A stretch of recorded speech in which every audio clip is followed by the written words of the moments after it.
Hey everyone, today we are going to talk about the phylum Porifera. Uh, Important to note here, we're starting all the way up at phylum. Think about how maybe other husbandry classes and things like that, where we talk about the taxonomic hierarchy of an organism, just how far down uh, we're deviating things out. We usually get to families, maybe orders, maybe genus, maybe species, you name it. Here we're changing things all the way up at the phylum. So it's a very big deal. It means we're talking about a huge, very diverse group of animals that have been separated from their cohorts of evolutionary adaptations for a very long period of time. When we talk about Porifera, again, this number that you see at the top of your screen, 5,000 species, probably very low. There's not a ton of funding out there for scientists to go out and identify and name new sponge species, which is kind of a shame. By the time we're done with this lecture, hopefully you see uh, this is a group of animals that is arguably the most important group of animals out there. It's the foundation and the building block for all life on Earth as we know it. So yeah, I'd say they're relevant. They're not going to get their own weeks on Nat Geo. You're not going to have Shark Week followed by Sponge Week anytime soon. Um, but man, you're just talking about the building block of everything we have to be thankful for here on Earth, and definitely deserve their own day of lecture. With 5,000 species plus, all of these species go back an astronomical amount of time. You're talking millions and millions of years, well over 600 million years ago. And that's just when we can record them in the fossil record. As we talk about these guys, there's very little that we can recover in fossil record because, of course, we're talking invertebrates. So there's not a real skeleton. So the fact that we're even able to identify quote unquote fossils from 600 million years ago tells us how long ago they really existed. We're just seeing the best glimpse we can into their evolutionary history. Couple terms here. Benthic, you guys should know at this point. Benthic meaning on the bottom, and they certainly occupy that area. As juveniles, that's the exception. When they're free floating, kind of ciliated larvae, they'll be moving around. Again, one thing to think when you're benthic and you have a ton of offspring, as sponges do, is you don't want to just reproduce and have your offspring start budding and growing right here. Now we've got just competition for ourselves. So offspring have to be ciliated, meaning that little flagellated tail, that move along and drop somewhere else. The rest of their life, though, will be spent benthic. Sessile here, meaning non-moving. And then the term suspension feeding. Uh, Suspension feeding probably doesn't belong on this list. Uh, Suspension feeding does apply to a lot of invertebrates. Sponges appear to suspension feed, but in reality, once we get done with this lecture, you'll see are much more in the filter feeding category.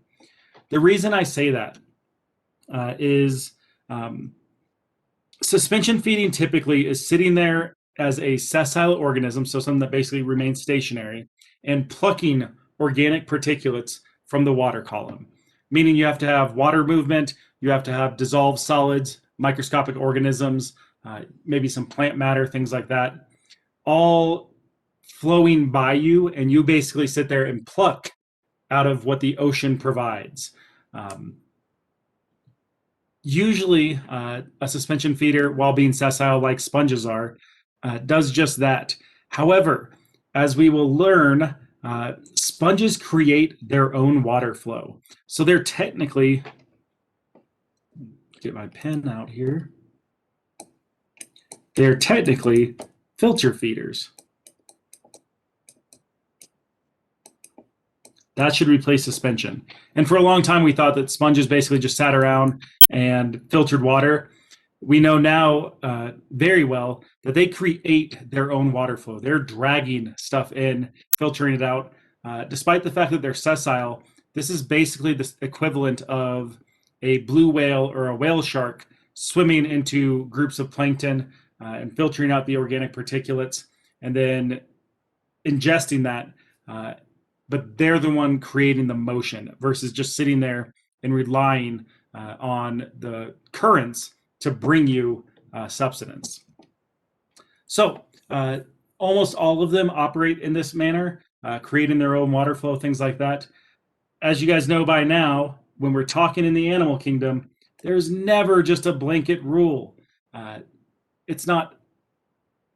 It's not all are benthic and sessile. Of course, it's just almost. There is always, always, always an exception to this. And one of those has to deal with our asbestopluma. It's a demisponge that has turned carnivorous. If we talk about why a sponge would turn carnivorous, they've got this perfect system. They can flow water through their bodies, pluck all the organic parts out of it, feed their various cells that we'll talk about throughout their non-existent tissue. It's a very efficient model. What would make a species deviate from that? What do you guys think would cause that to happen?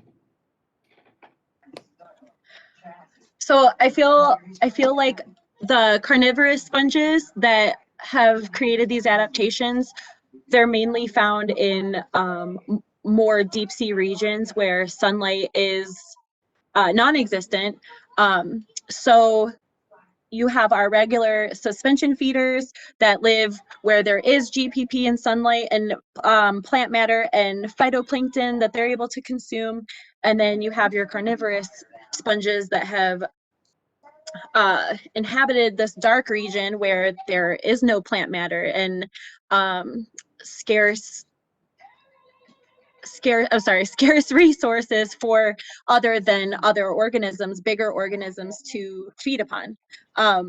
So because sunlight doesn't get down to this area, they have lost their aquiferous system and their choanocytes that help kind of filter that water out.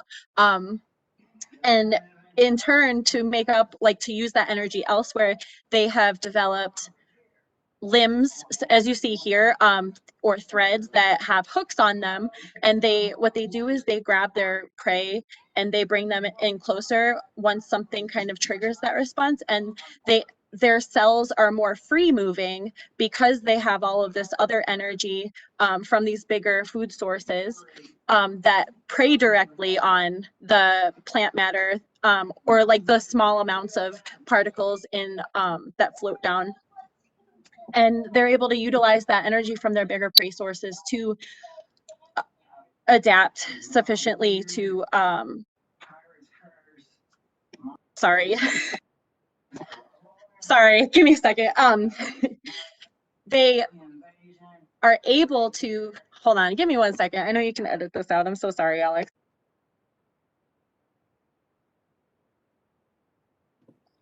You're doing great. Some really good points brought up there. And while we're getting a further explanation on that, I want to touch on something that was brought up. A very relevant term for what we're talking about here with sponges. And that is GPP. It's a term that in your research you've probably seen come up. It's the actual term for GPP is gross primary productivity. Gross primary productivity. What this really means, it's the rate at which photosynthesis occurs.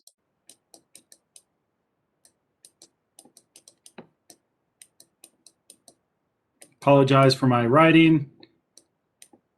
When we see GPP and the rate at which photosynthesis occurs, it means we're talking about where the most energy comes from. As you all know from the last lecture, the entire trophic and energy structure that we know of all comes from the sun.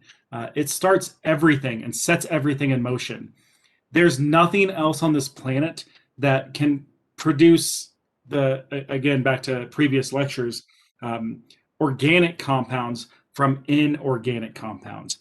Taking sunlight and a dream and a wish, and being able to somehow create energy for other organisms to consume, that's a pretty special thing.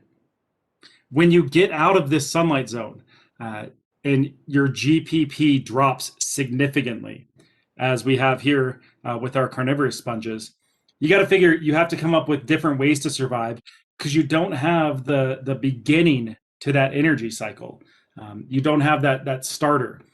After you lose sunlight, everything becomes a consumer.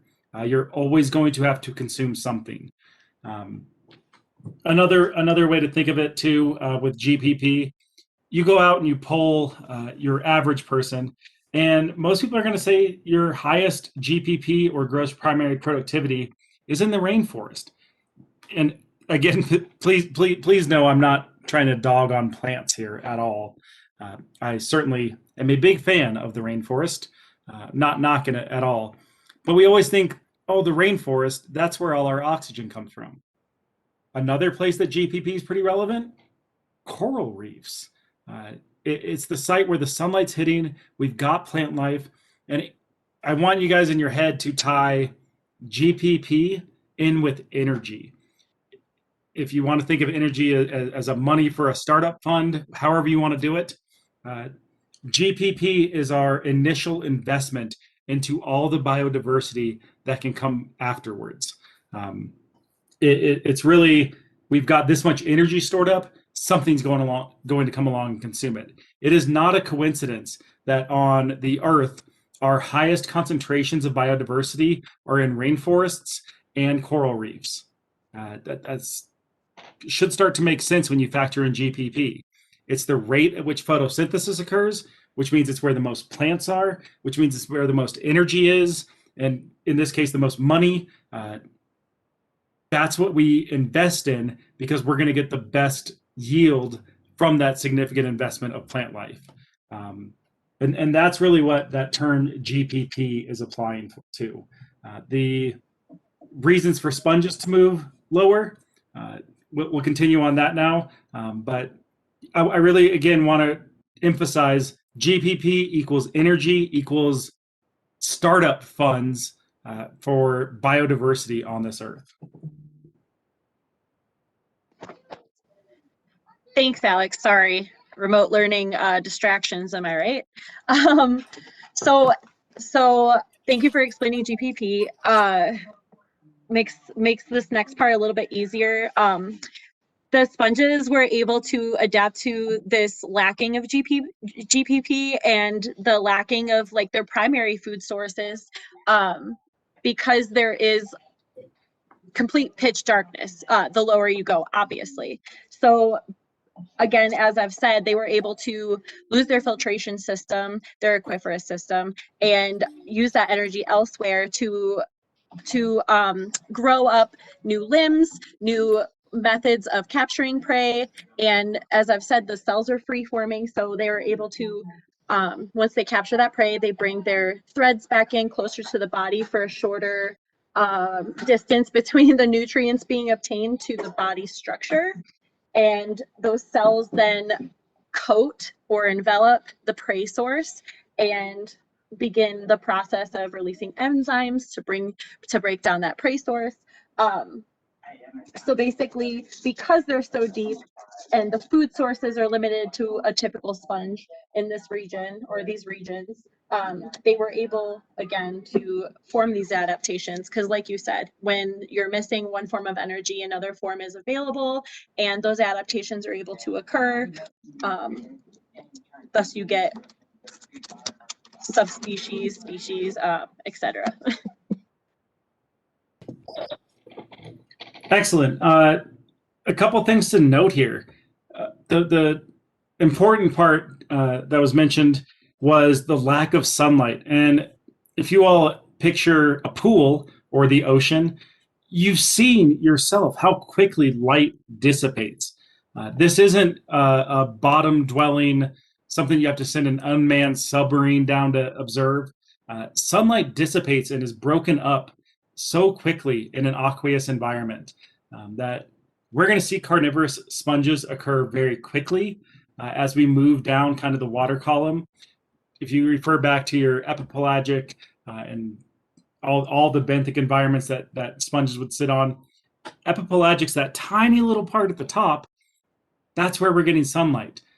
Everything else down there, again, sponges have, I don't know, 300 or 400 million years start at least on all life on Earth that we really know of.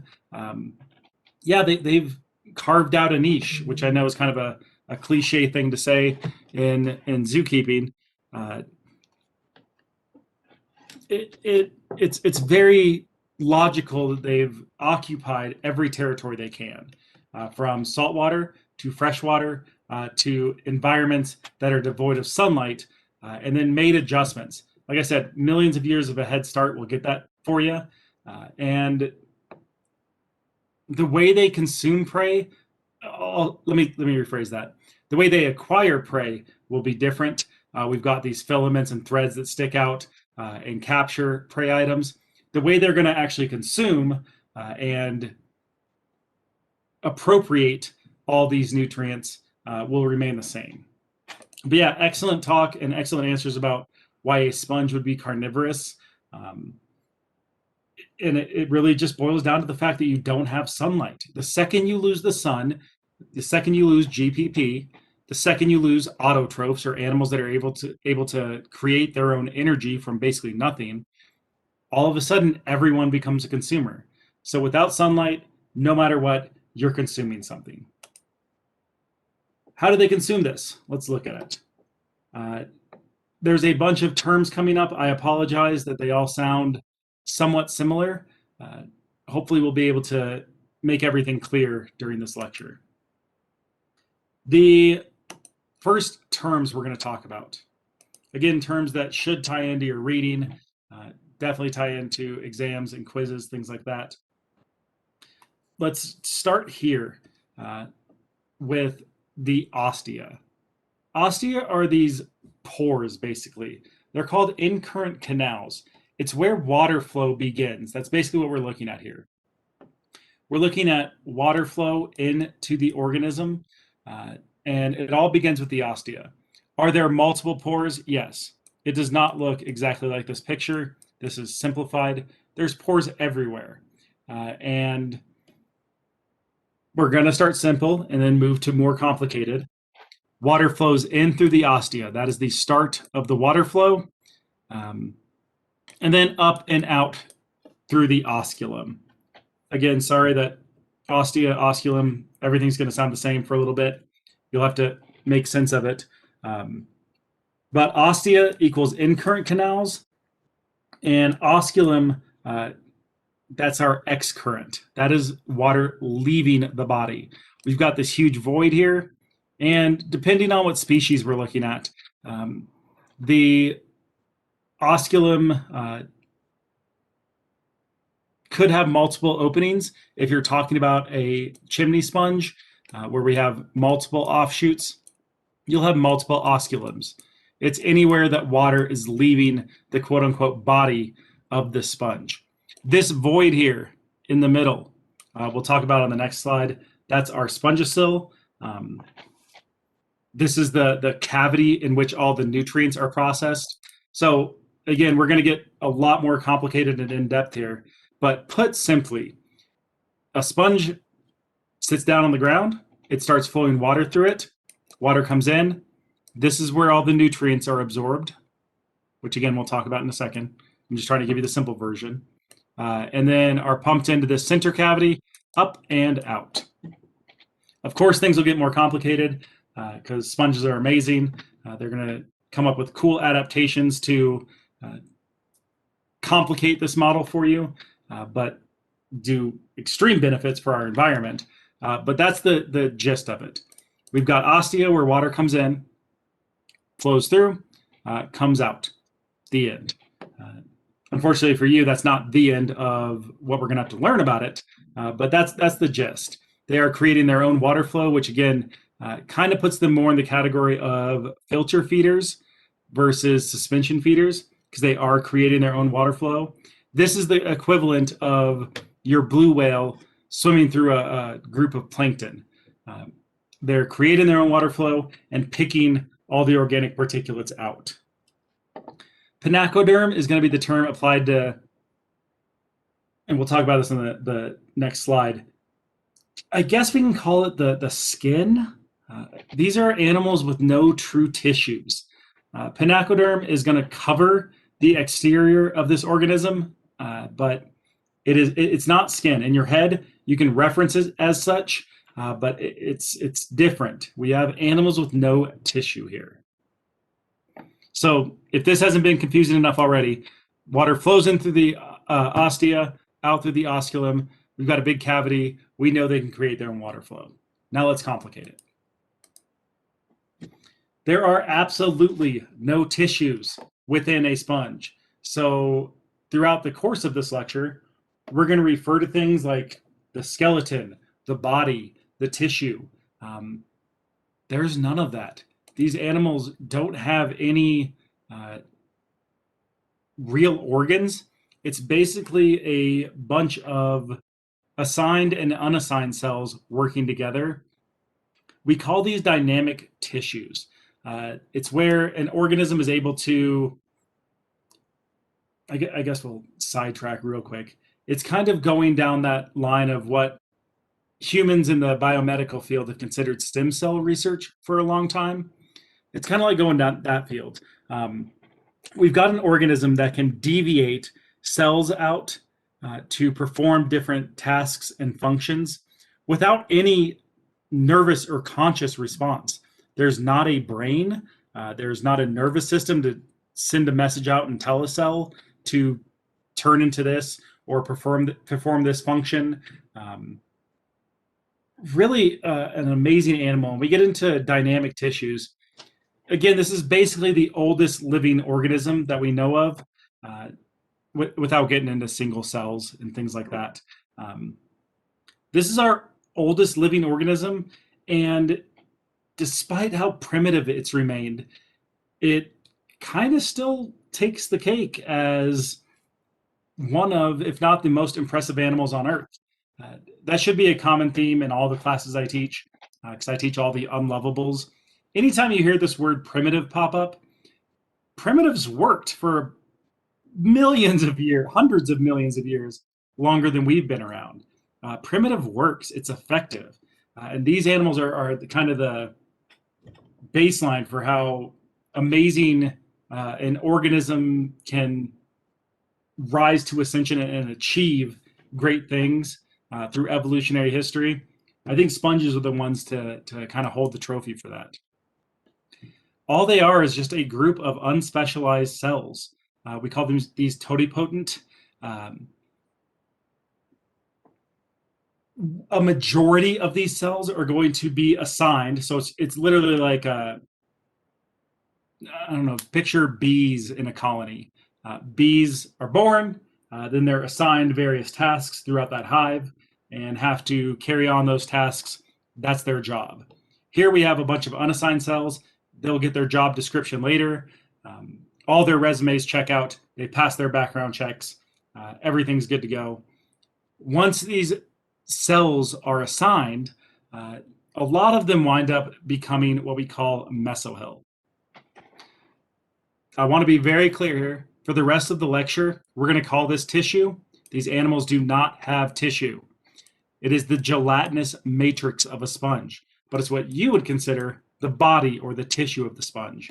And that's what a lot of these unspecialized cells end up being assigned. It says make up the quote unquote body of the sponge. We're going to need a foundation on which to build this house. And that's what the mesohyl winds up being. It winds up being the, again, gelatinous matrix, but for the sake of lecture slash hopefully connection in your brain, this is kind of the tissue of the cell, of the sponge, excuse me. But again, it's not a true tissue. It's a bunch of unassigned cells being told, hey, be my body. They're not connected. There's no circulatory system connecting them, no nervous system telling them to respond to anything. For whatever reason, these majestic animals have been able to make this work. It's a bunch of unassigned cells that create a structure from that. Another job that these unassigned cells get assigned to comes here with and this is kind of the bread and butter of all your sponge species, comes from the choanocytes. This is what is going to create that water flow. So a bunch of terms here. I'm going to try to make sure we cover all of them. Your spongocyl, this is that cavity, the inner void of the sponge, where eventually water is going to flow through. We're going to see some adaptations later where the spongocyl itself has been sectioned off. So we've got outgroups here, or outcroppings, little pockets. But basically the spongocyl is the last ditch effort, the last chance to collect organic particulate as water leaves the sponge. The spongocyl, or the atrium, is the inner cavity of the sponge. It's going to be lined with, again, kind of the bread and butter here, the choanocytes. Choanocytes are extremely cool and complex with how they work. It's the way the sponge is able to both create water flow, do all the filtration, all the nutrient consumption, and it's, again, just an unassigned cell that got a job description. That's really what it boils down to. The choanocytes themselves are also commonly referred to as collar cells because they have this. A collar is a good example. I think I like to use coffee filter because that's basically what it is. So don't call them coffee filter cells on your exams, but collar cells are a great analogy to what choanocytes really do. So what we have here, what we're looking at, is a choanocyte. They have a flagellated tail, which flagellum and flagellated tail really refers to, again, I'll be honest, kind of the sperm-looking organism, where we have a foundation, a base, and then a flagellated tail that's moving constantly. And what we have, to simplify this for you, this flagellated tail is just flipping about. It's going to create water current. It's the same as if you're in the tub or the pool and you start waving your hands up and down inside the water. We get a movement and a flow of water with directionality. We're bringing water in and pushing it forward. In this case, water's coming in because we're pushing other water out. So we've almost created a vacuum. Water's going to have to move in to replace it. And when that happens, the collar, or again, this almost coffee filter, that's when the collar cells really take place. So we've got the flagellum doing all the water flow. As water moves by, we get the initial, again, coffee filter, where all the solids are trapped, all the water keeps going. All this organic particulate here is captured in basically a mucosal filtration system. Again, I don't know any better analogy than kind of like a coffee filter. The solids are trapped in a mucosal layer, and then they go through what's called, let me clear all this stuff out, phagocytosis. Phagocytosis is the way sponges are able to consume organic particulates. It is the, for a definition here, like what you could write on a note card, phagocytosis is the act of a cell engulfing an organic particulate. It's a cellular digestion. There's not a, for example, humans, it's not like when we chew a power bar, it has to go through our stomach, small and large intestines, kidneys, possibly bladder, all sorts of filtration elements are involved. Here we've got a cellular digestion. And from the collar cell, food particulates are phagocytosed into the choanocytes, and it's going to hand the ball off after that to amoebocytes, which we'll talk about in a second. But hopefully that makes sense. So let's quick review.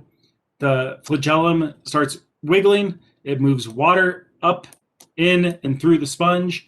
As water moves through, the collar itself is trapping organic particulate, and then using phagocytosis, the cell is engulfing a microscopic organic particulate, where basically, and again, no true digestive system here, but this is digestion, right? We've absorbed nutrients. And amoebocytes will come into play in just a second here. To put into perspective, the filtration process that occurs here is almost unheard of. It's astronomically effective. The water flow through these sponges and the way they're able to churn so much potential nutrient absorption in and out of the organisms. If you look right here, I think this is a good analogy. Hopefully this makes sense. Pump their own weight. And again, there's a lot of tiny sponges here that you can't see on the 1/2 inch level. But even still, if you've got millions of them, this becomes a very effective model. They're able to filter out their body weight about every 5 seconds and can, through each filtration process, remove about 90% of that particulate from the water. They're borderline too good at filtering. It makes them extremely effective, very necessary, and again, kind of unchampioned for all they do for the living world.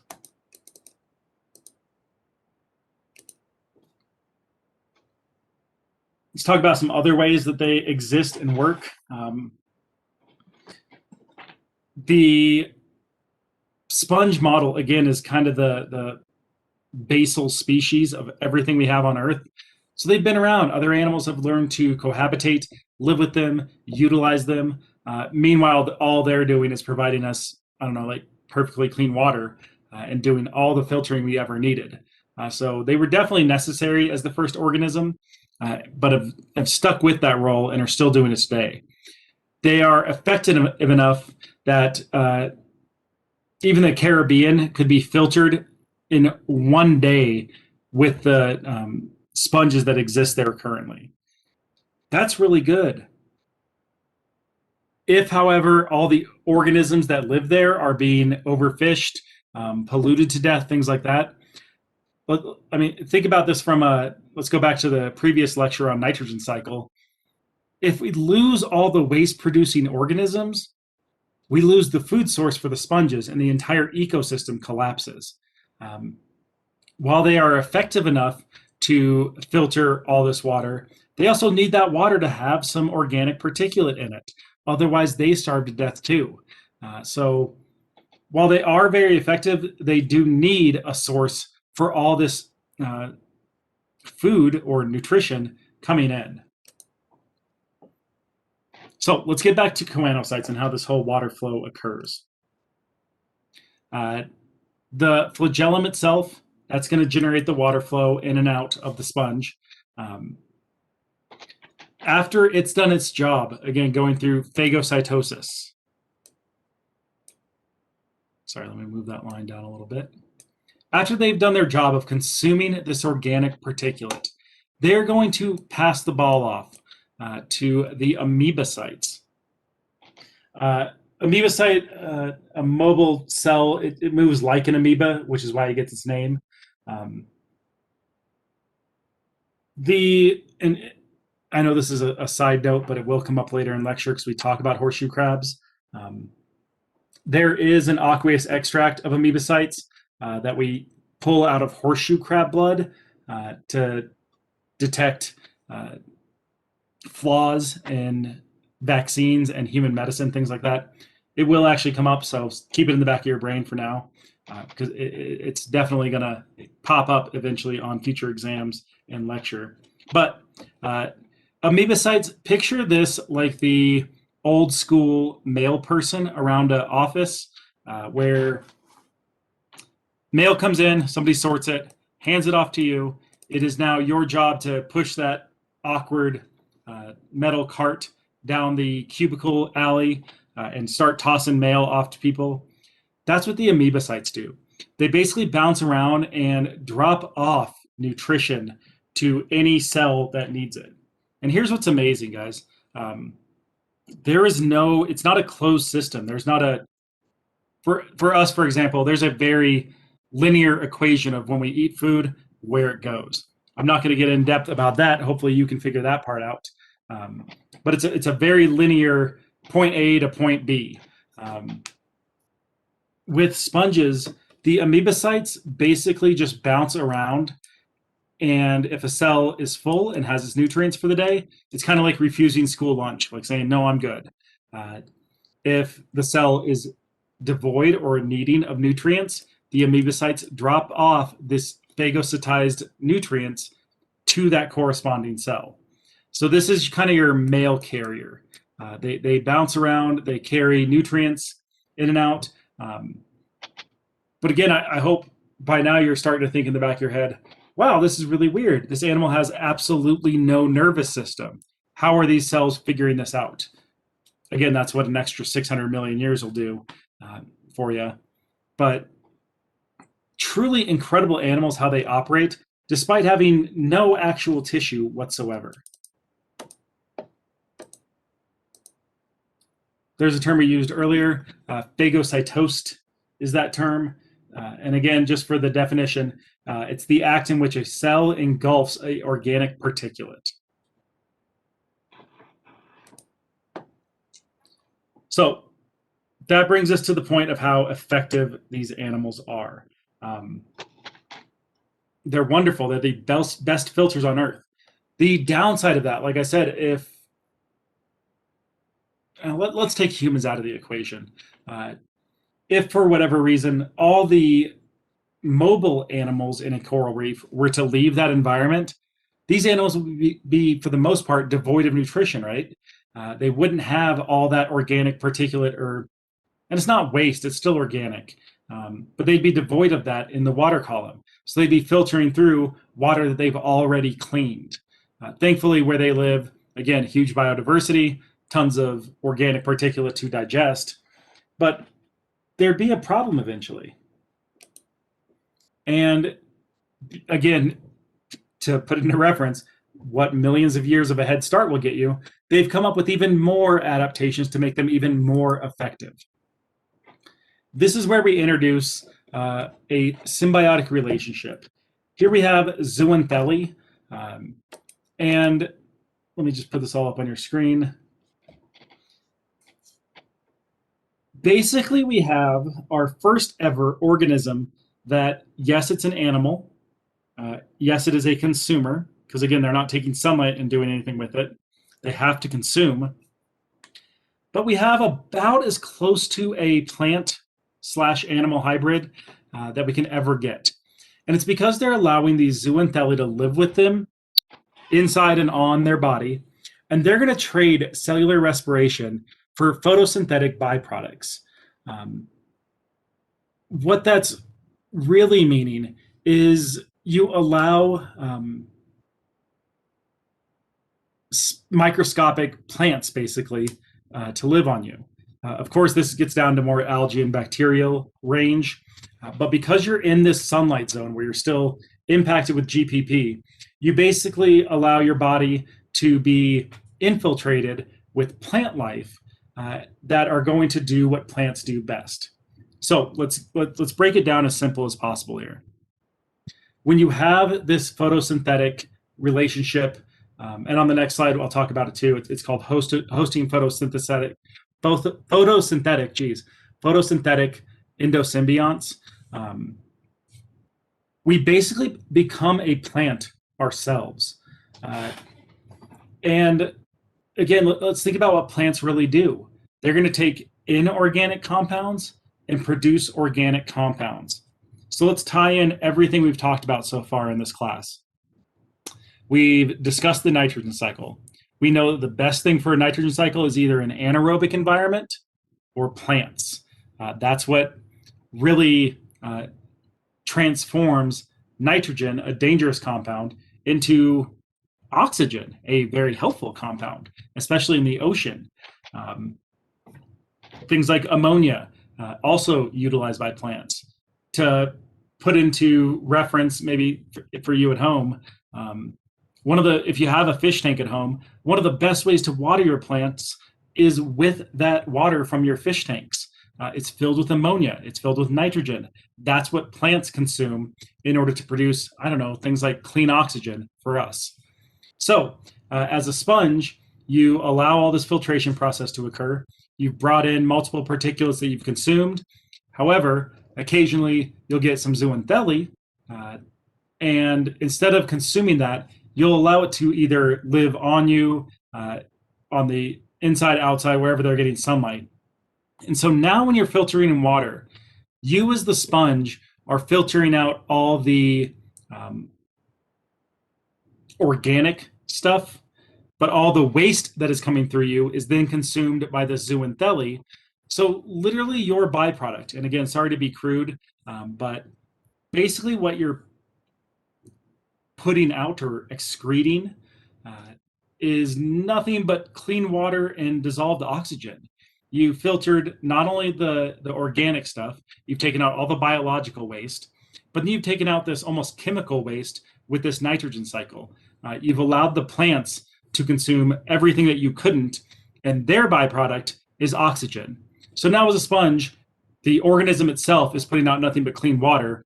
All the plant life within it, that's putting out nothing but dissolved oxygen. It's taking ammonia out and releasing just everything we need to live off of.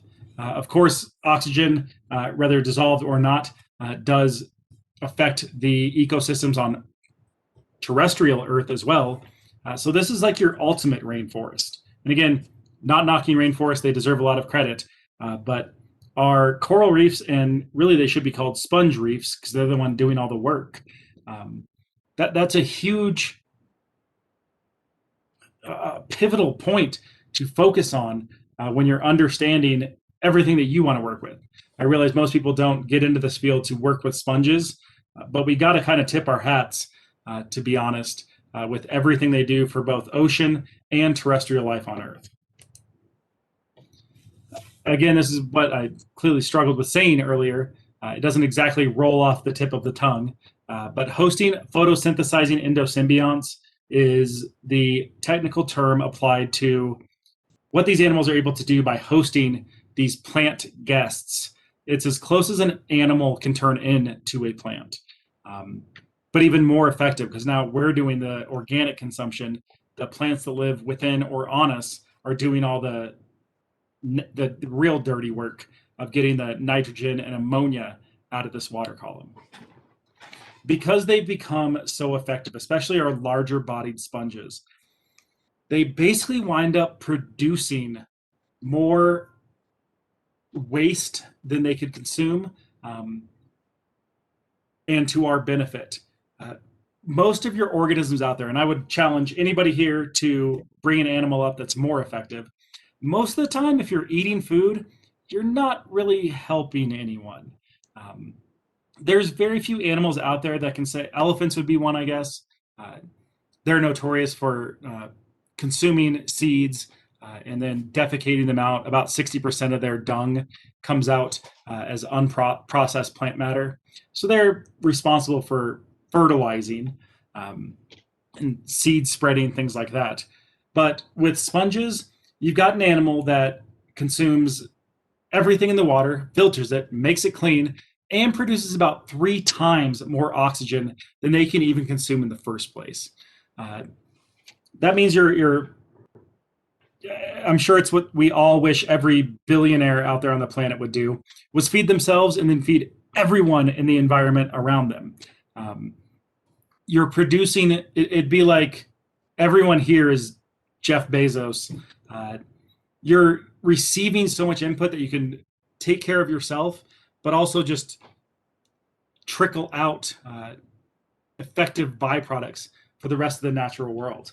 That's what sponges are. Please don't on your test write that sponges are Jeff Bezos. That's not an appropriate answer. But that's how much energy these animals are pumping into the ecosystem. And this is something we need to talk about with symbiotic relationships. Maybe how we'd look at it in a tank setup, but really, and I feel like this is a point where we need to stop and take a look at this. What do you think a symbiotic relationship actually means? Because I feel like too often it's viewed in this positive light. Symbiotic does seem like it means works well together, but there's lots of symbiotic relationships out there. There are actually, I'm glad you said that. I'm glad that you like pointed out there's different symbiotic relationships, and that they're not all always good, because there are actually a lot of ways that good symbiotic relationships, specifically within sponges for this topic, can really cause negative effects on other things, especially if you bringing a wild sponge that you find on the beach right into your tank. But that's another story. So there are three main components to symbiotic relationships. There's the mutualism, which I believe the zooxanthellae really contribute to, because the sponge is benefiting from the zooxanthellae and vice versa. But then there's also commensalism, where a lot of organisms live inside the sponge and are kind of benefiting from the byproducts that the sponge is putting out within the water that they're shooting out into the atmosphere. But they also can host parasites, which isn't technically parasitism in a symbiotic relationship if the parasite isn't affecting the sponge. But at the same time, again, in a tank setup, if you have other creatures that can interact negatively with the sponge, such as echinoderms, or the sponge can even start kind of breaking down your coral with they're very toxic and release chemicals to kind of start breaking down coral and causing them to bleach. They also use their etching cells to break down biological material, so any shells or anything that it might find itself upon, it can start, and maybe that piece of something in your tank was really expensive, and it can start breaking that down as well. But yeah, there's lots of different relationships between sponges and any organism that comes in contact or lives within. So and they're not necessarily always good, like benefiting from each other, but they can also cause some pretty big problems inside your tank if you aren't careful. So Yeah, excellent. Again, I'm so glad those points were brought up, because I feel like it's a disservice to you as students when we say symbiotic relationship, because it always seems like it's mutualistic. Symbiotic, for whatever reason, has this feel to it where it's very meditative state, like everyone's living in harmony. Symbiotic just means two organisms are engaged with one another for any reason. Again, parasitism was brought up, where we have an animal that benefits the parasite, and then an animal that's at a detriment because of that relationship. Communalism means basically they both can live together and make things work. Mutualistic, of course, being everyone benefits. That's your win-win. But yeah, lots of different relationship statuses here.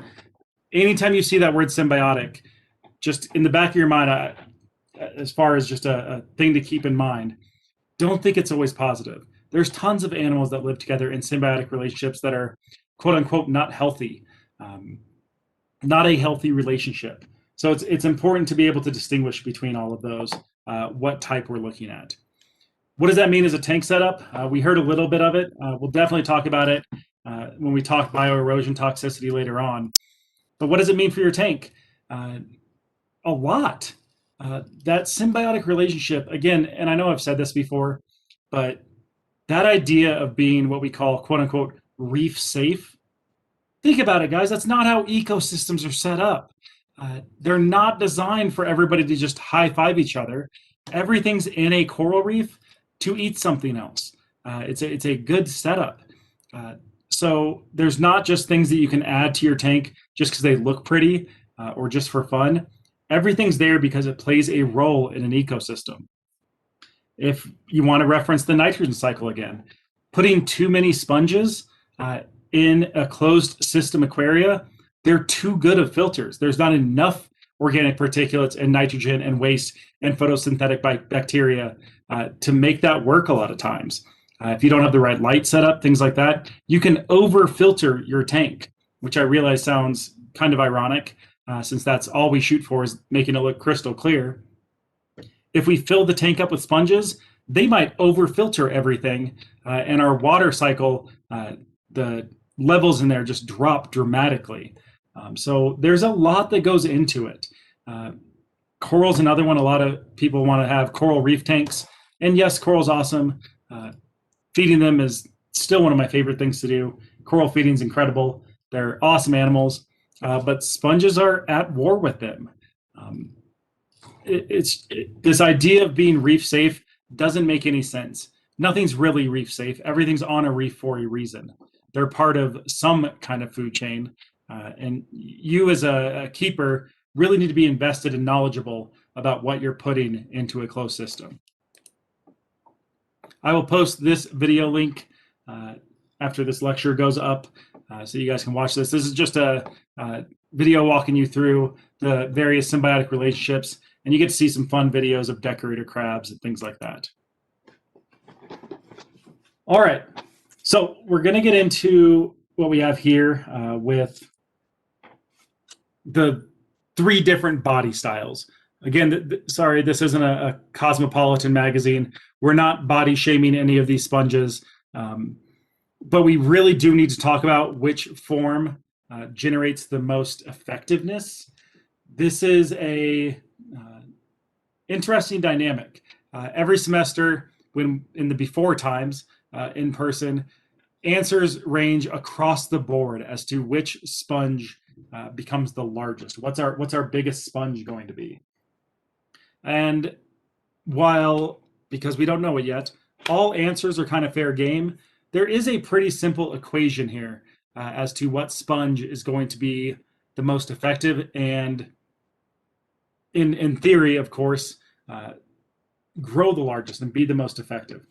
Which one do you think is the most effective sponge, and which one is going to be able to grow the largest? So if you're looking in terms of like volume of water they're, I guess, putting out, if you will, so it looks like the first one, I guess the one that would be on the left, is going to be able to push the most water through fastest. It looks like it has the biggest like open area for the water to flow through.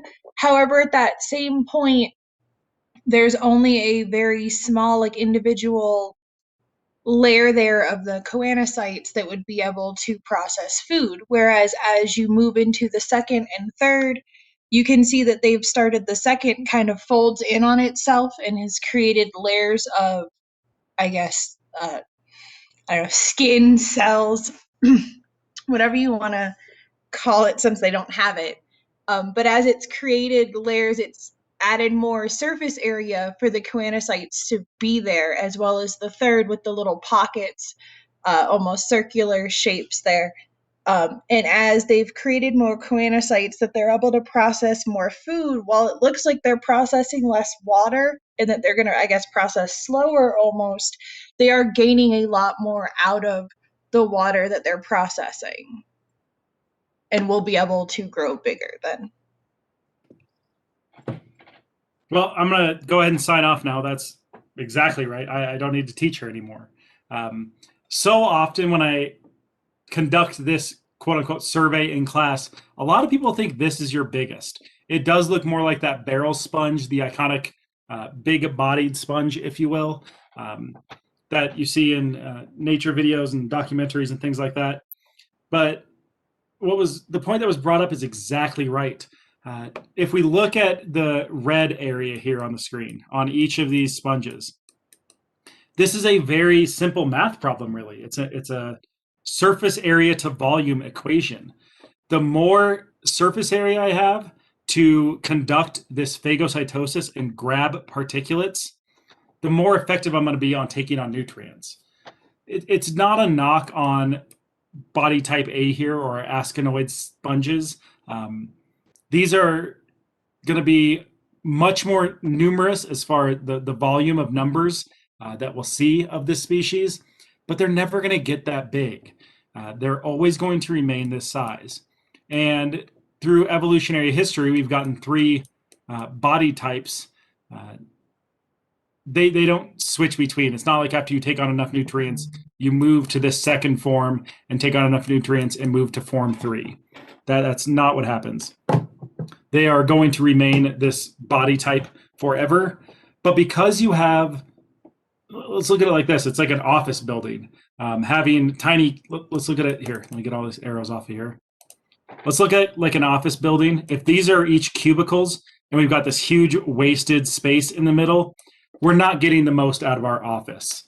Here we have more workers, more cubicles, but still a pretty big space in the middle. We're a little more effective, but not yet. Picture this, and again, kind of just in a surface area to volume ratio. If water comes in here, here's water, it's flowing through, it goes right here. I've got the chance in this tiny area to consume and pluck organic particulates, and then up and out.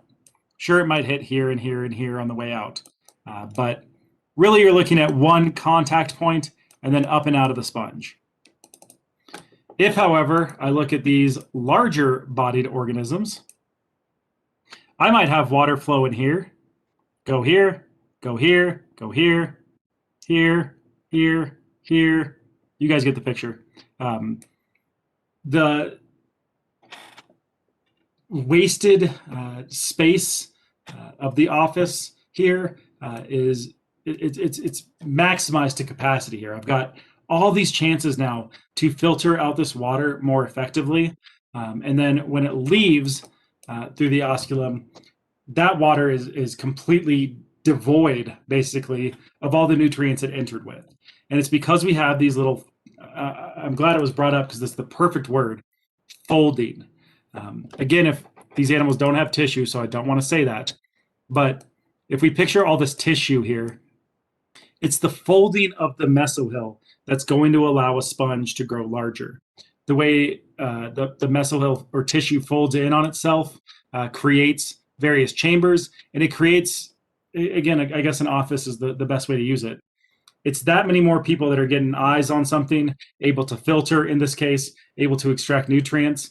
And of course, again, simple surface area to volume, more nutrients equals bigger organism. This animal will never have the chance to get the nutrient absorption that an animal like this would because you've only got minimal points of contact. It's kind of like forwarding stuff in an email. The more eyes that are on it, the more effective that outcome is going to be.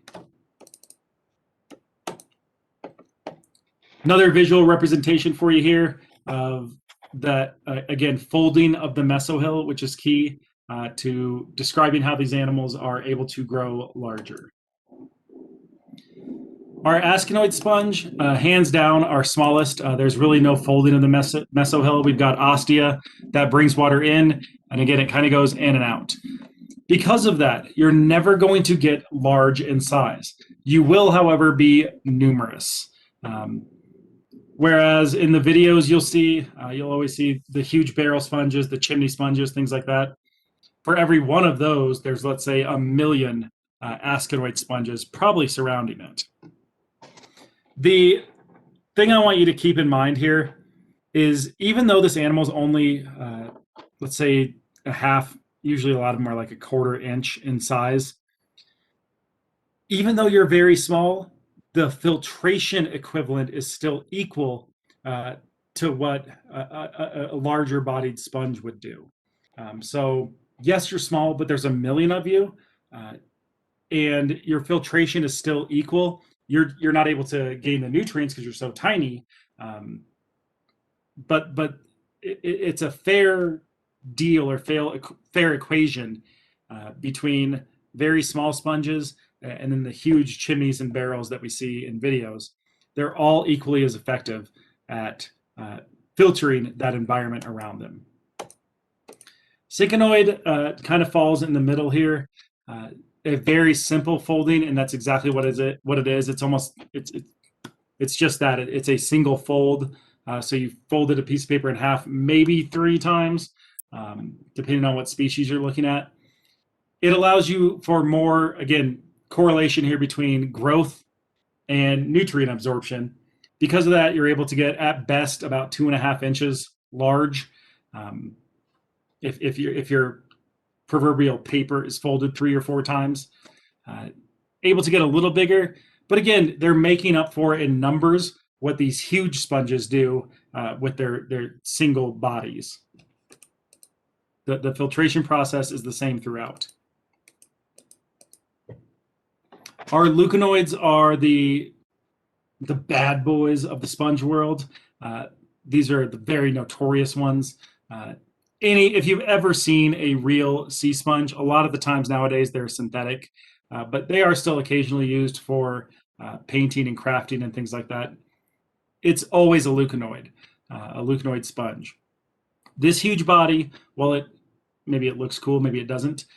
If you think it looks cool, it's all thanks to the fact that we have all these choanocyte chambers, or all these pockets of the mesohyl that have been folded together to create an environment suitable for optimal nutrient extraction. Again, it might be very small on your screen. I don't know if you can see it, so I'll point them out. If you pause and zoom in, all the little pores right there, that's all of the ostia.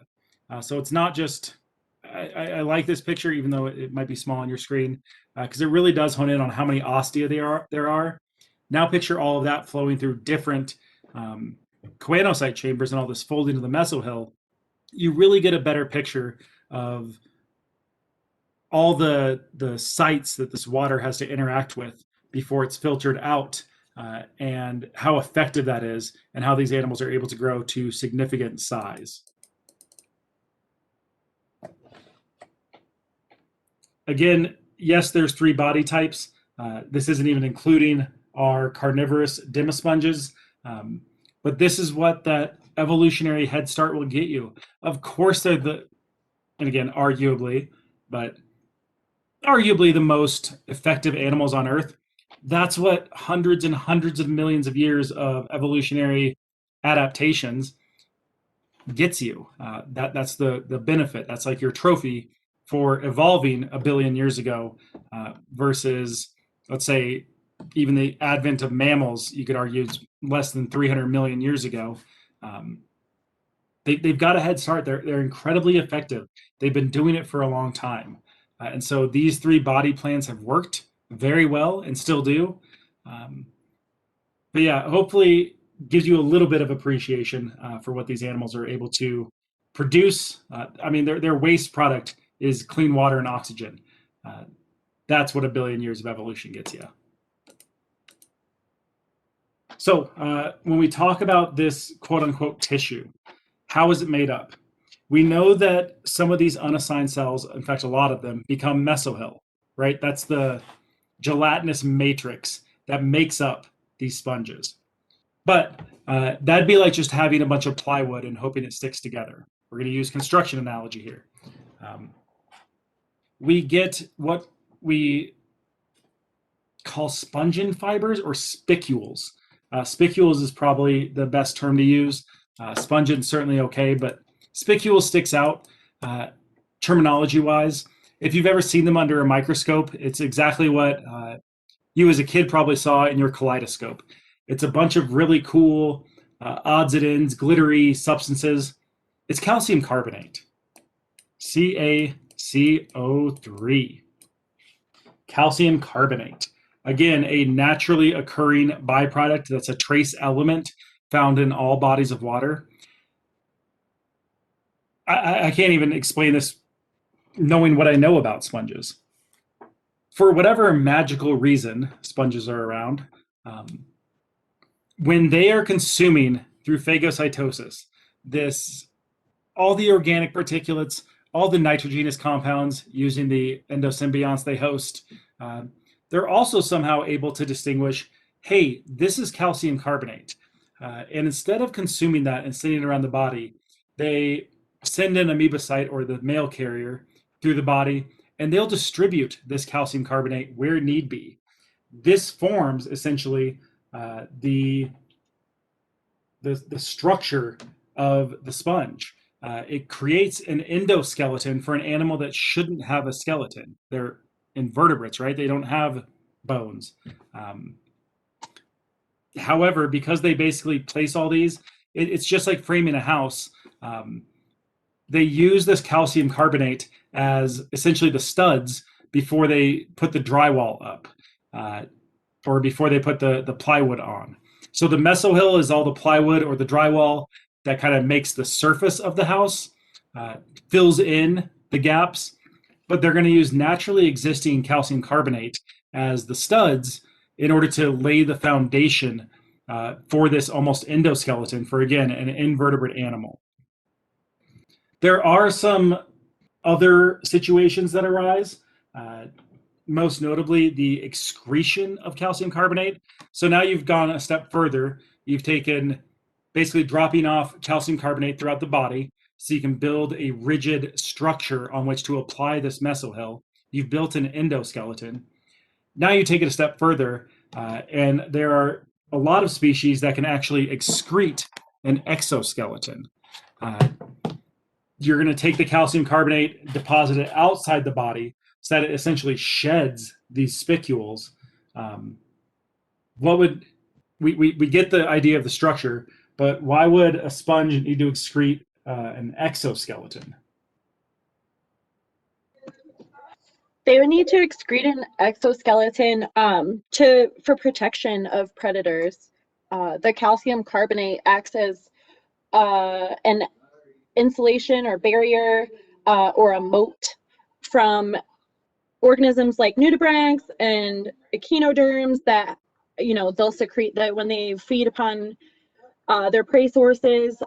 They, tend to excrete the chemicals that break down organic matter, and so the calcium carbonate comes into play to form a skeleton, so that to kind of barrier against that.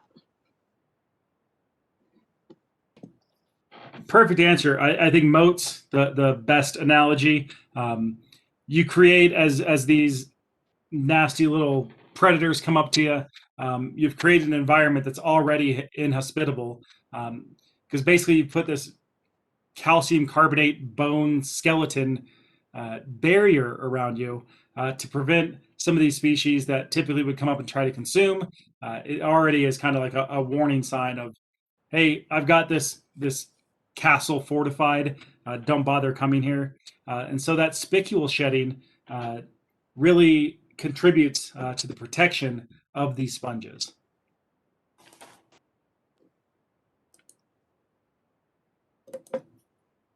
As far as, I guess, in addition to that spicule shedding, we do have some defense mechanisms, put in place. The avoidance of predation is really hard if you're a sessile organism. So of course you're going to have to come up with new adaptations to ensure your survival. Echinoderms, nudibranchs would probably fall in here as well. Definitely play a role in the consumption of sponges. But again, billion-year head start, there's not a lot of animals that primarily predate upon sponges. And it's because they have the head start. They've kind of blocked out all the options to be predated upon as a main food source. Aside from the spicule shedding and the moat formation around them, they're also going to produce toxins that affects either animals eating them or trying to eat them, but also animals that grow near them. So again, evolution-wise,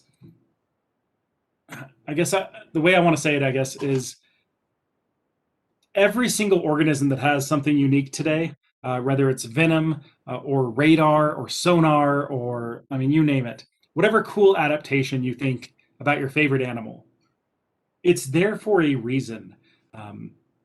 Things co-evolve. They don't just evolve. You don't evolve to be the most toxic snake in the world unless you need either a major defense mechanism or you have really fast-moving prey that you need to mobilize immediately. You don't just become the most toxic in the world without anything driving that force. And again, if you look at evolutionary timelines, something drives the other. The one that has the head start, though, is always ahead. And it's the same case here. We have the production of toxins now and spicule shedding. They've basically cornered the market on defense mechanisms. Again, I realize it's not nearly as exciting as lions defending their territory, but billion years head start, you wind up kind of taking the trophy home as far as defense mechanisms and making sure you are safe. With that being said, it does bring up the fact that you really need to be careful when choosing sponges and coral for your aquaria in a closed system. Again, that idea of reef safe, nope, it's there to survive. It's there to consume and survive and pass on its genetics. Those three things seem to be really key in that whole survival of the fittest model that we always talk about. Making sure you don't have an animal that is designed to take over an ecosystem is obviously very important. I can't stress this enough, they are not accessory animals.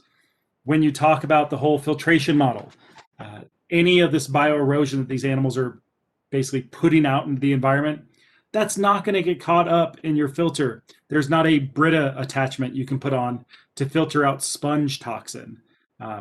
These animals are there to thrive, survive, consume, predate.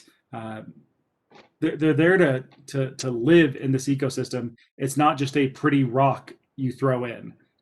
It makes species selection really, really important when setting up your closed system aquaria. Which brings us to bioerosion toxicity. This is arguably the lamest thing you'll ever learn about in animal husbandry. It's the slowest moving act of a predator taking down prey or two animals clashing. It's like I said, it's not going to ever have its week following Shark Week. That being said, it's basically the oldest battle in time. I mean, if you want to take like Romeo and Juliet as the oldest love story battling families, this is like Romeo and Juliet a billion years ago. These animals have been feuding for years. They still haven't figured anything out. And I don't think Leonardo DiCaprio and Claire Danes are going to be asked to play sponges and coral in an upcoming film. But this is your original kind of headbutting scenario going on here. And it starts with bioerosion toxicity. It's the competition for space amongst sessile organisms. So think about that. That makes things difficult, right? You've got organisms that aren't going to move. So anything invading your space, you still need to be able to fight off. And basically what it boils down to is sponges have developed the ability to naturally secrete toxins to kill coral polyps. So as your sponge grows bigger, it doesn't want anything coming around it that will filter that food out or take away nutrients from it. So almost like a sweat gland, you're going to sweat off this toxin that kills any coral polyps from developing around you. Again, it's very slow process, not going to be a featured issue anytime soon, but very relevant for both closed system and if you're studying these animals in the wild. They are continuously fighting for space. It will never stop. It's a tale as old as time, these two animals fighting. And again, not very exciting, very, very relevant though. And again, we usually tip our hats to the animal with the head start, in this case, sponges. It gets magnified, however, when we close all that off. If you have an animal, sponges in this case, that are competing with coral and you have a closed system aquaria, we're going to magnify this entire fight that goes on. And it makes species selection really important. It also raises the importance of quarantine and where we acquire these species from. This is a picture right here. Close your eyes if it's too violent for you. This is a sponge battling a coral. I know it's graphic. I apologize. I should have warned you guys ahead of time. Hopefully you're not eating right now because this might upset your stomach with all the horrifying images you're seeing. But this is what's happening. sponges against corals. Again, though, your frame of reference as far as husbandry go and what will make you a better keeper, how does this really affect closed system aquaria in quarantine maybe, or things like that? How does this affect you? So one of the things that like is really important to remember when dealing with this is like this isn't canids. We're not going to see two alphas fight and within just a couple minutes have an answer and know who won and know what's going on. This is a really slow ongoing challenge or battle that's happening. So it's really important to quarantine and not just, oh, I put them in there for 48 hours, they seem fine, it's good. Because you don't know what you're bringing in, and it's important to understand obviously the dynamic of the tank and what you could be bringing in. But if you are not understanding where you got it from, like, yeah, that coral might be safe for your tank, but that coral might have been poisoned by something else in someone else's tank. So you need to make sure that you're quarantining long enough that you're seeing the effects, or how long you need to quarantine that you would be able to see effects. Whether it's 5 days, 20 days, whether they spend 90 days in a quarantine tank, just to make sure that it's not a dead shell of a coral with a sponge inside of it, because sponges will just completely overtake a coral, but it's also not poisoned or something else going on that it's dying and it's slowly dying and you don't know. And it's just at that point going to infect everything else in your tank. Yes, yes, and yes. The quarantine process is extremely important. It's why we have quarantine tanks. It's to see if there's any secret mystery invaders trapped in that coral. And again, a majority of your keepers or your facilities are going to try to do live coral tanks. There's not a lot of facilities that want to offer live sponge tanks. Again, not impossible. We have sponges in the classroom. Not impossible by any means, but adds a new component for husbandry. Species selection, again, being key. The thing I really want to hone in on, and let's go to the next slide as we talk about this. The idea that you've basically bought a dead coral, you just don't know it yet, very relevant. And it happens all the time. There are, depending on where you got your specimen from, a whole host, and I don't need to go in depth about who sells what and where to buy your stuff from. I'm not sponsored yet. When I do get a sponsor, I will certainly praise them as the best facility as soon as they want to pay me for it. But I'm not going to get into where the best place is to buy this and this and this. Make sure, though, that they know what they're doing with quarantine, and then you still need to do it as well. I guess now is a great time to talk about quarantine. We seem to be in one lately. The idea that it's kind of like the equivalent, we'll use the current pandemic as a good example. It'd be the equivalent of quarantining for 2 weeks, getting a vaccine, and then quarantining for another 2 weeks just to make sure that nothing happened in that transfer. The current state of the world makes this lecture sadly much more relatable. But the idea that was brought up with corals being already dead when you buy them is very relevant. I can't tell you how many times this has happened. In this picture right here, can't tell you how many times I've had students show me pictures of their respective tanks and saying, oh, my coral is flowering. What? That's not a thing. You don't want your coral to be blooming with flowers. That coral's dead, and it's been dead since the second you bought it. This right here, all the yellow popping up, this is the sponge finally coming out because it's consumed every living thing about this coral. It's using the coral as a structural base to set up its parasitic camp. And again, it's not a parasitic relationship. I shouldn't have said that. It's a competition, flat out. This is the slow-mo version of bighorn sheep ramming their heads together. This is giraffes swinging their necks together in ultimate slow-mo. This competition, again, is basically as old as time as we know it. But you bought this coral, thought it was great. Now it's becoming prettier. Really, you bought a dead coral that had a small sponge inside of it all the time, leaking out this bioerosion toxin that has eaten away this coral from the inside out and is now using it as basically an artificial skeleton. So it might look pretty to you, but it's not something to be proud of. You didn't follow quarantine processes, and probably wherever you bought it from wasn't following as well. So this, no good. Another tip with husbandry when adding sponges to your tank. Sponges are both literally and figuratively a different animal than coral.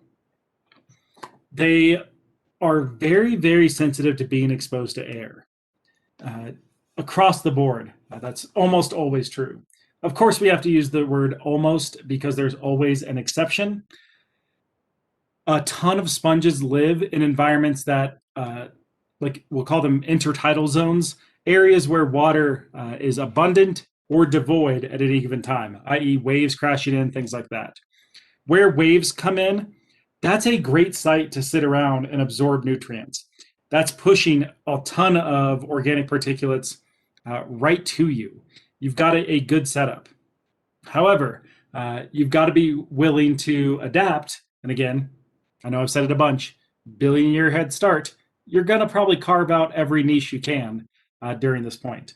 The fact that we don't have terrestrial sponges that live on land, I guess you could call them trees, but they've carved out every spot they can to be successful. If you're going to live in one of these intertidal zones, you've got to have a way to block your body off from air infiltrating your system when the water is receded. And in those scenarios, you've developed the ability to produce a ton of mucus.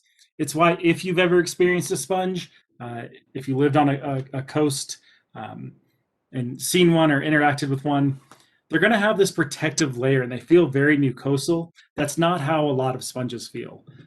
If you're in a reef that's protected and covered with water, there's no need to produce this mucus layer. But if you are in an intertidal zone, you're going to need this. You basically, if water's on you, you can still absorb nutrients. The second water recedes or goes back out, you're able to still close off the body to air infiltrating all the respective cavities on a sponge. Again, no warning, I should have done it, but another graphic image. Here we have a sponge in trouble. But I think this hilariously illustrates the challenges with air exposure. If a sponge becomes plugged or clogged with air, just like was mentioned previously with buying a dead organism, the same thing can happen here. What happens is maybe I'll try drawing. We have the sponge here, right? We have all these cool choanocyte chambers. And let's say where you bought it from, it wasn't transferred properly to you. The second air gets in here. And again, you're buying a sponge that's more than likely a leuconoid sponge. It's large. You want to be able to see it. There's not a big market for 1/4 inch tall sponges. So you're buying a sponge that's large bodied. You want to be able to see it, explain what it does in your ecosystem and your closed system aquaria. And during the transfer process, the person you're buying it from lifts it out, lets some water drip out, and then transfers it to a new bag for you. In that process, one of these choanocyte chambers might have gotten filled with air. I'll try a new drawing here. We're going to zoom in now. Here's our choanocyte chamber that has now gotten filled with air. Because we have these collar cells with their cute little flagella that move the water along, If the environment these animals are in is filled with air instead of water, tell me what happens here. Nothing. That tail is going to fall down. The flagellum itself basically drops. So instead of this right here, we've got this. The tail's down. It can't start moving water through. There's no way to kind of kickstart this process.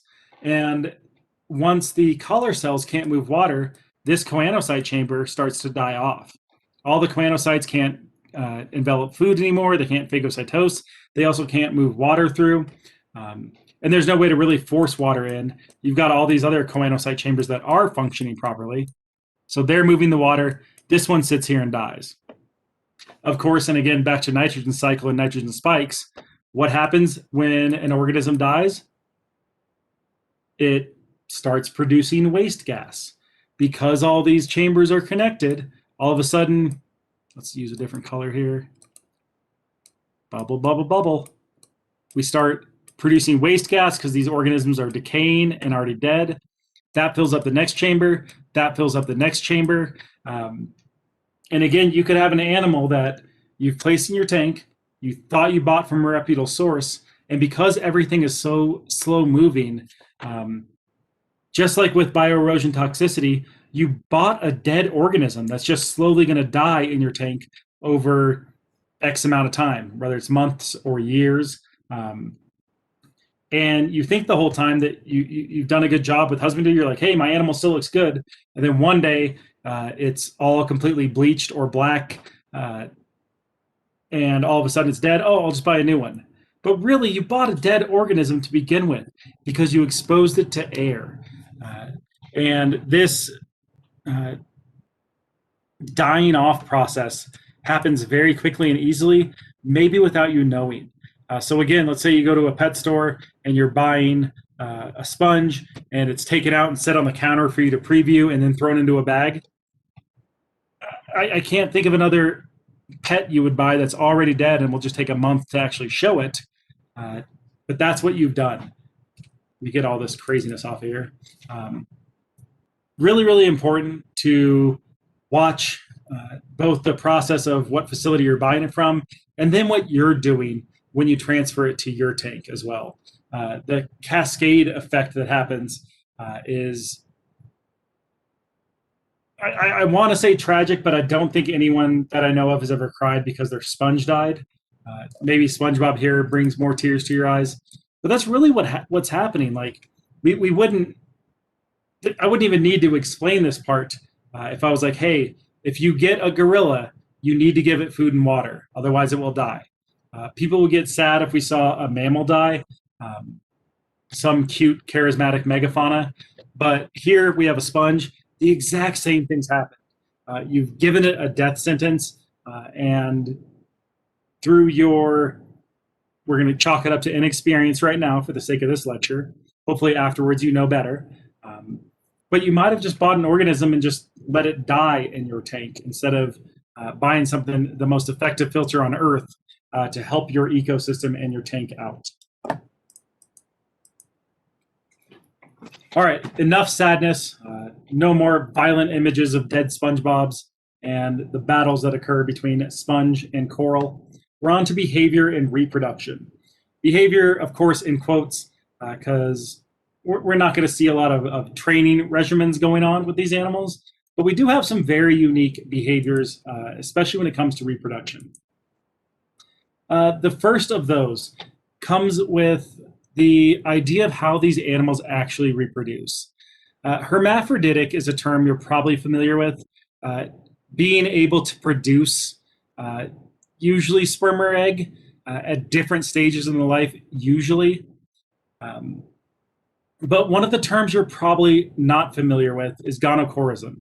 Does anybody know what we would define gonochorism as? So gonochorism is probably actually what we're all most familiar with, which is actually being one of at least two distinct sexes. We're just not as familiar with it because it's almost what's normal to us. So like you wouldn't in mammals class be like they're gonochoristic because it's just kind of a given at that point.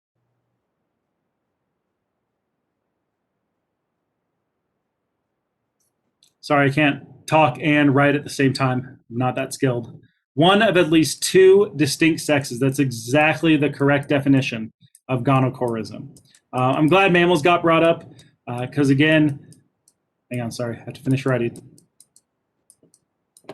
I'm glad mammals got brought up because we so often get focused and honed in on this mammalian way of reproduction. Invertebrates, the game's changed, people, and I'm sorry, but this is 98 or 99% of the living world. We've got to understand different modalities of reproduction here. And gonochorism is important to point out here. Are humans gonochoristic? Yes. We don't say it when we get to birds and onwards because it's not necessary anymore. The ways that you reproduce, the hormones and gametes, so sex cells that you're going to form, we don't need to label them as gonochoristic. We do here because we have animals that can reproduce asexually, that can reproduce as hermaphroditic organisms. Hermaphroditism we'll get into later. Multiple forms here. Lots of stuff going on. Whether you can produce sperm, egg, both, reproduce as both, self-fertilize, all these have their own separate nomenclature and organization as far as how these animals reproduce. But gonochorism, as easy as it sounds, hopefully this definition is easy. Do commit it to memory, though. It will show up on tests. It's still relevant. Being one of at least two distinct sexes. And a lot of this comes from botany, the way plants reproduce. But it seems simple. It is vital to understand whether an animal in the invertebrate world is gonochoristic or not. You might have 10 different sexes where animals are reproducing, different stages, different life cycles. We were talking earlier, clownfish are another great example. The idea of how these animals change, and again, we're talking invertebrates here. Changing genders, I don't think is the correct term. It's changing what sex cells you produce in order to continue the genetic diversity of your species. One of the other things we find here too is there are species that, because they're so primitive, again, primitive in air quotes, because it winds up being valuable, that because you're so primitive, you rely on that cloning process to actually increase genetic diversity because you bank on mutations happening as sperm and egg meet. And while we look at inbreeding with mammals, of course, not good, frowned upon. With inverts, because everything's so simple, we rely on the fact that every now and then something mutates, like the X-Men. We rely on an X-Men of our offspring where we can have clones that are genetically different from us. With that, we have how these animals come to be gonochoristic and the modality of reproduction they assume most of the time. And again, for the most part, aside from mesohyl, which again is the gelatinous matrix / tissue of the sponge itself, we have a lot of what are called archaeocytes, or sometimes called spongocytes. These are your unassigned cells. So we know what we've made a choanocyte, a mesohyl, an amoebocyte. We've got all these job descriptions. There's still a lot of people basically in the unemployment line, if you will, waiting for a job description to go to work. And these archaeocytes wait until breeding season a lot of times, and then they get told, again, miraculously, because this animal doesn't have a nervous system, there's no brain, an operator telling these animals what to do, but seasonality comes into play, and all of a sudden, this unassigned cell is told to develop into a gamete, either sperm or egg.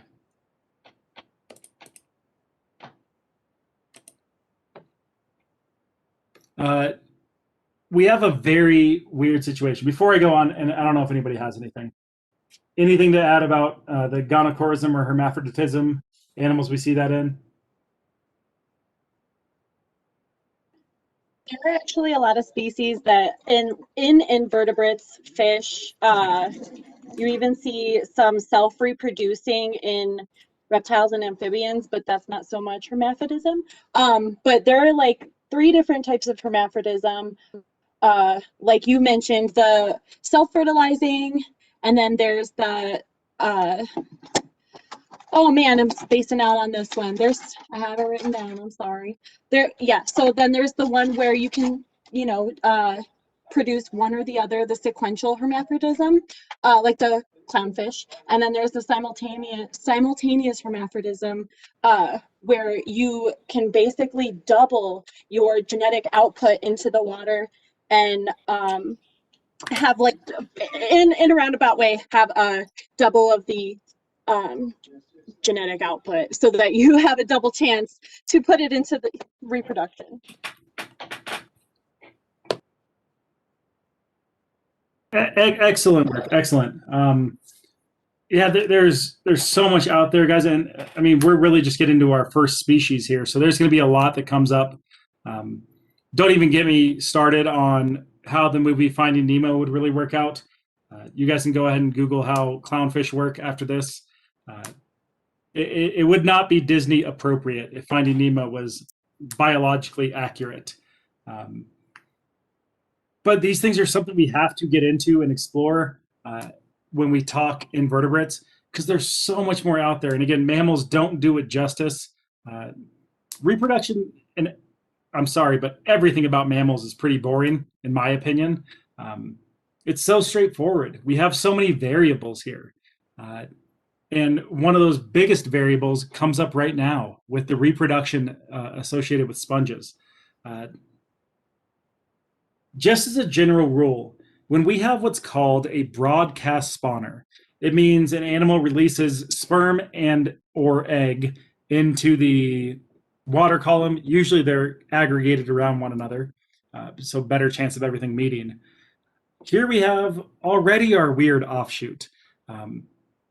While male broadcast spawn, so release a ton of sperm into the water cycle, it gets carried along. Again, typically your females, and when we get to any other invertebrate for the most part, we talk about echinoderms. So when we get to sea stars, when we get to a lot of your crustaceans, going to be broadcast spawners. You release sperm and egg respectively, allow them to meet, offspring swims along, eventually drops down to the floor, things like that. We almost always see male and female species broadcast spawning. Here, of course, why not have an offshoot? Again, I know I'm repeating myself. Billions of years of evolution, much more effective this way. We have internal fertilization, virtually unheard of for animals that are broadcast spawners. What this breaks down to saying essentially is that males release sperm into the water column. It floats along. Another sponge that's in whatever state it's in is reproducing currently as a female, i.e. producing eggs, filters in those sperm. Instead of phagocytosing them and consuming them, it passes along to an amoebocyte, which again are kind of the male delivery people. And so instead of consuming this sperm cell that entered the sponge, it passes along through the body and implants in an egg sitting in the mesohel. So let that sink in for a minute. We've got an organism that, and let's think about the effectiveness here, because that's the big thing, is of course survival of the fittest, this passing on of genetics. If you broadcast spawn, where one species releases an egg, one releases a sperm, you're leaving things up to chance, right? Sperm and egg hopefully meet and combine in the aquatic column. Hopefully things go well, but you don't know. Here we have an animal that releases sperm, and the female sponge, again, both of these kind of in air quotes, because it's not male or female like gender roles. It's what gamete you're producing at the time. And these animals change constantly, both based off the environment, um, the social dynamic, how many males to females type thing. So let's think of this more as just what gamete you're producing. The quote unquote female sponge, instead of just releasing eggs, is going to absorb the sperm into the mesohel, into the body. Again, no real tissue. I have to keep saying that every time. There's like always a little asterisk in my head that goes off. No real tissue here, but will absorb the sperm, fertilize the egg, and then release the fertilized embryo off into the water column. Think about how effective that is. Um, you've got sessile organisms that can never meet up. They'll never like shake hands. They'll never high five each other. Never go on that first date. Things like that. But look at how amazingly increased your odds of fertilization are. Where instead of just releasing eggs and sperm on different parts of the ocean, hoping for the best, now whenever sperm enters that female mesohel cavity, it's transferred directly to an egg. You've got 100% guaranteed fertilization and can send that off to drift along in the waves, eventually land, of course, and grow into a new species of sponge. You've checked all your boxes already, right? You've got animals that don't move, produce nothing but oxygen and clean water, of course. And now you've got a very effective fertilization method for an animal that can't move. It doesn't get more effective than that. Oh, wait, it does. We've also got the most efficient phyla here for asexual reproduction. And there's going to be 3 strategies involved in this scenario, some of which might seem easy to you. Some are pretty unique. Again, and I know I'm repeating myself, but I want this hammered in. This is how cool billions of years of evolution gets you. You get closer and closer to being so effective, it really is astounding. I realize nobody probably started this class like, I can't wait to learn about sponges. But when we start seeing all these traits and all the science behind it, it really is almost humbling of how amazing these animals have become, but they have a big head start. Here's a quick visual aid of the process. The big thing of note here is usually the free swimming larvae. Again, broadcast spawn, sperm goes into egg, fertilized internally, and then sent on their way.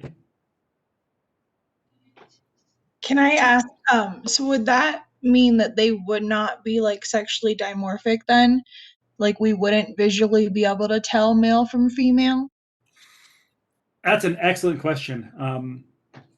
Typically not. We don't see a lot of sexual dimorphism, which again, I'm so glad that was brought up because that is a pretty prominent theme we see with mammals, birds, even some reptile species. We're not typically going to find sexual dimorphism, appearance-wise. We'll certainly be able to tell by genetic testing, but typically with sponge species, there are animals that can change, again, not genders, but change what sex cells they're producing. So you're not going to see, like, it's not like barrel sponges are bright red or peacock colored, and females will be that kind of more drab where they don't need to do the impressing. We won't see dimorphism in that way. We will see the assignments of archaeocytes, or those unassigned quote unquote stem cells, turning into sperm or egg. That's really the only chance we have to know what you've got. Again, and I know this is probably overwhelming to process. There's animals too that can change based off the population.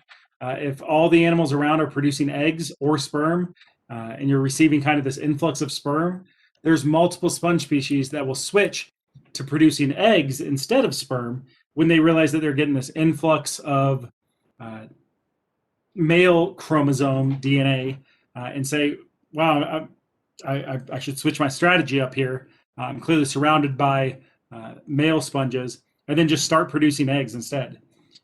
and then again, I think it's an excellent question, but dimorphism, not so much, because you have these unassigned cells that are waiting to become something. So instead of saying, "Hey, you're going to become a sperm," I say, "Wow, I'm taking in again through the ostia and the choanocyte process, taking in sperm. Let's send these unassigned cells to produce eggs instead." So excellent question, and again, very relevant as far as again kind of that traditional breeding style goes. But the game's changed here. We're in inverts. Free swimming larvae. Again, the idea behind free swimming larvae is for them to settle down away from the adult sponge and therefore not compete. Here are your three modalities of reproduction that are asexual. So we do have a ton of species that operate under asexual reproduction. Now we have three that are for asexual, making these animals arguably the best at reproducing ever. These are like the, oh man, what's his name? The Neil Patrick Harris from How I Met Your Mother of reproducing. Like they've got it all figured out. They got the playbook down. They're the Barney, whatever his last name is, of reproduction. These animals are on it. Every way you imagine an animal can reproduce, these animals have got a play for it. And again, that's what the head start gives you. Hopefully at this point, and I know we're on just our first animal in our lectures with sponges. Hopefully at this point, though, you're starting to see these primitive animals, like we look primitive compared to them. We're such fragile little instruments where we have these animals that, I mean, most of the time, if you went up to the grove at the college and asked, aren't going to get any recognition. Most people wouldn't even know what a sponge was, aside from bathing techniques. And an animal here that just astounds with the ways that they're able to cope with life on this earth and all the adaptations they've come up with to ensure survivability of the species. Our first one here, arguably the easiest, fragmentation. Fragmentation is unique because while it was brought up earlier when we were talking about bioerosion toxicity, that toxin does one other thing that's pretty interesting.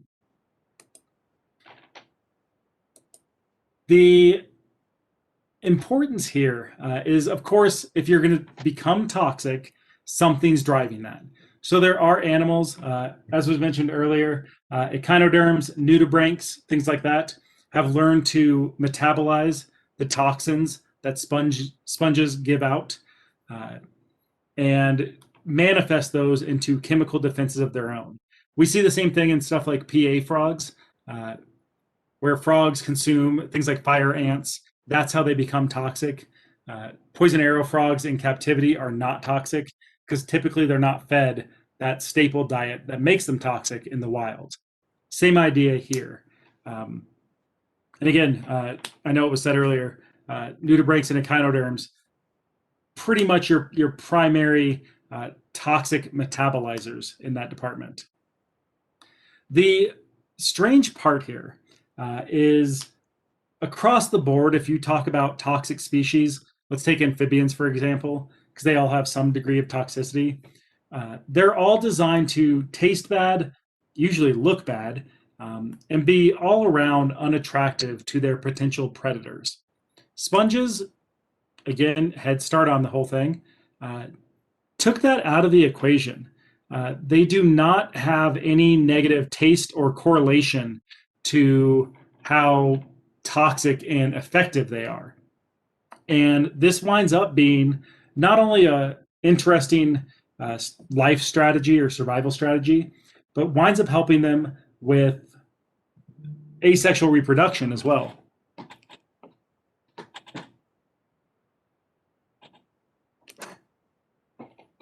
The idea of this tasteless toxin, yeah, I guess that's a good word for it, works out for a couple reasons. One, Through evolutionary history, animals have just learned, that's the only way to describe it, that sponges are pretty devoid of nutrients aside from calcium. Again, a naturally occurring thing in the water column anyway. Pretty devoid of nutrients. But should the occasional animal stumble upon a sponge and decide to take a munch, we now have utilized that as a sponge to our advantage in the form of fragmentation. Fragmentation, however, you're going to look at, let's say a sea turtle comes up, takes a huge chunk out of you, parrotfish maybe, takes a big chunk, and of course, messy eaters, stuff's going to fall by the wayside. In order for fragmentation to be a successful form of asexual reproduction, you need two requirements. The first is that you need enough archaeocytes in place. Those archaeocytes, again, unassigned cells, stem cells. You need enough of those to become mesohyl and choanocytes. So the first step, you need a big enough chunk that it has a bunch of unassigned cells. And from there, you need mesohyl and choanocytes. Really that, again, let's use the construction analogy here. Mesohyl, you need the framing of the house, and you need the kitchen put in, if that makes sense. Choanocytes are going to get more nutrients, allow the organism to grow bigger. The mesohyl provides the structure on which the choanocytes sit. So you need your framing and you need the kitchen. After that, you can live. But again, like another one of these amazing feats that this animal's pulled off, despite having no brain, no nervous system, no digestive tract, no reproductive tract, any of these things. But somehow, and again, we don't want to anthropomorphize, right? We don't want to give human characteristics to these animals. But they've thought of the fact that, hey, if I'm just toxic, animals will either learn to not eat me, or if they decide to take the risk, I can also asexually reproduce because of that. This also happens all the time with waves crashing in and out. Certainly human influence, people swimming through reefs and knocking pieces off, hopefully involuntarily. All of this plays a part, though, in how effective these animals are. The other one is budding. Budding's pretty easy and straightforward to understand, but again, I do want to point out one unique thing here. Budding is when nutrients are abundant. We've got an abundance of food sources. The animal's taking on more than it really needs. It starts basically growing a clone of itself on the outside of the body. So again, now we've got amoebocytes delivering nutrients to archaeocytes, the unassigned cells, and saying, hey, we've got enough here, go build a new branch. And it starts with this outgrowth process. The key I want to point out here is, we'll do a cool drawing again. There's your original species. Nutrients are in abundance. This animal's eating very well, and it grows this off the side. Eventually, it gets so heavy that literally it just snaps off. So this falls, and now it sits right here. Okay, so new sponge is growing. Asexually, it's basically a clone of yourself. It's kind of in competition, but you also now have to put yourself in the shoes of a parent sponge. Now you're a mom and dad and another sex to this offspring sponge. We want to look out for it. And so one of the things that happens that's really, really cool is scar tissue forms right here. And because that scar tissue is formed, where that initial budding element fell off, you will never be able to grow another bud here that will fall off in the same spot to compete with your offspring. That scar tissue prevents overlapping. It means that your little baby child that sits down here will never have any competition. From now on, if I get an abundance of nutrients, my next budding process will occur over here. And when it falls, I'll have scar tissue. And again, it's all these little things that hopefully give you a nice picture of how evolution works. I mean, this is incredible. You have an animal with no brain, no tissue, no anything, but has developed this ability to have scar tissue on the site where the offspring fell off, and therefore reduce any competition, ensure the survivability of your offspring. Incredible stuff. The last one we have here, weird word, and this is probably the one that made the least sense to you, gemmules. This is a very unique property, not typically found in a lot of saltwater species. Why would the production of gemmules be necessary, I guess is the question. The production of gemmules actually allows it's a clonal form of ensuring reproductive success when conditions in mainly freshwater areas start becoming unfavorable. And this is because freshwater species are more exposed to desiccation of the environment, meaning, you know, the drying out of like riverbeds or estuaries, etc., ponds, what have you.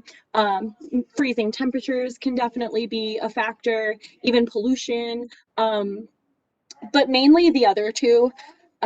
And what's really cool about the gemmules is that it's basically okay. So the sponge is like, oh my gosh, I'm dying. So some really important cells start to cluster around archaeocytes, and it's just like fragmentation.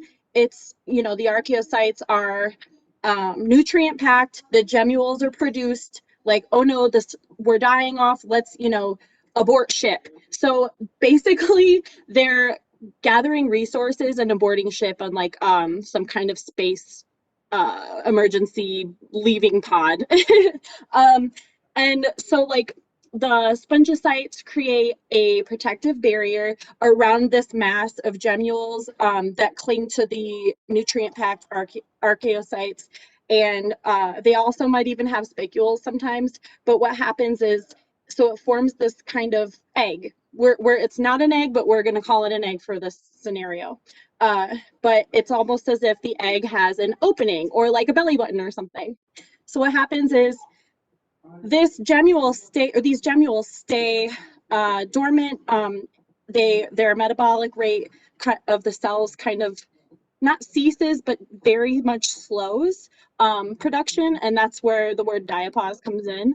And so once spring hits, those extreme temperatures or the extreme environmental factors have triggered the gemmules, like, okay, you know, this is the tornado siren, it's coming over us, and then it's gone.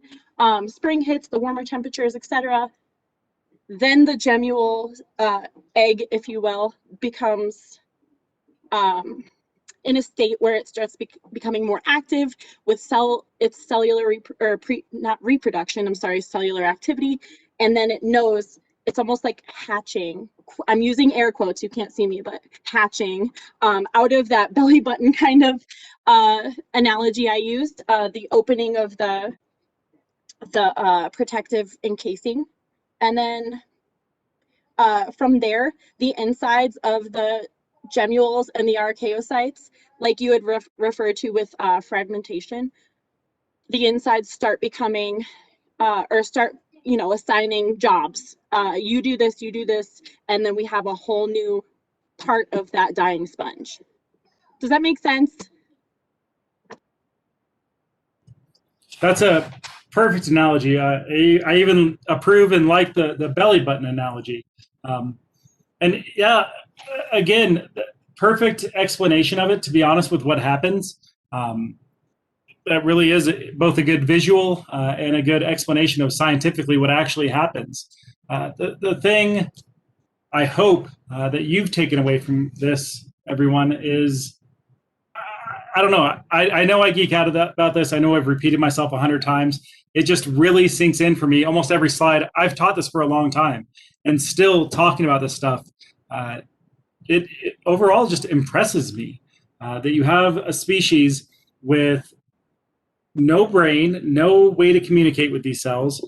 But again, and as was mentioned, with typically freshwater species, but knows that conditions are becoming unfavorable and produces a dormant cluster of embryonic cells, a survivor packet to send out there that will overwinter, and then just cells can pick up on the fact like, oh, the seasons have changed, nutrients are abundant, it's time to break out, absorb what you can, again, through that belly button analogy, and it's time to drop to the floor of this freshwater riverbed or what have you, and start developing. Like, it's incredible what these animals are able to do with unassigned cells, a collection of no tissue whatsoever, just absorbing calcium carbonate in the water, and then be able to move from that onto arguably the most effective life form on Earth. Like, it's really hard to find a flaw in these animals,